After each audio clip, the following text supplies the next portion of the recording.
Cambodia Thailand সীমান্ত সংঘাতের ফলে বাস্তুচ্যুত কম্বোডিয়ানদের পুনর্বাসনে মানবিক সহায়তা দেবে বলে জানিয়েছেন চীনের পররাষ্ট্রমন্ত্রী ওয়াং ই।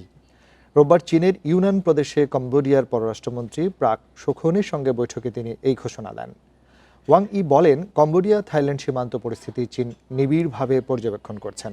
আলোচনার মাধ্যমে শান্তি প্রতিষ্ঠায় অবদান রাখতে চীন প্রতিশ্রুতিবদ্ধ।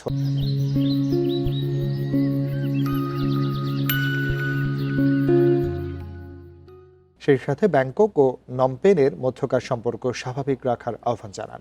চীনের আমন্ত্রণে কম্বোডিয়া ও থাইল্যান্ডের প্রতিনিধি দল ইউনানে 2 দিনের এক বৈঠকে অংশ নিয়েছে। চীনের কূটনৈতিক প্রচেষ্টার ফলেই যৌথ সীমান্ত কমিশনের বৈঠক এবং সামরিক পর্যায়ে যুদ্ধবিরতির চুক্তি সম্ভব হয়েছে বলে জানান পররাষ্ট্রমন্ত্রী প্রাক শোখন।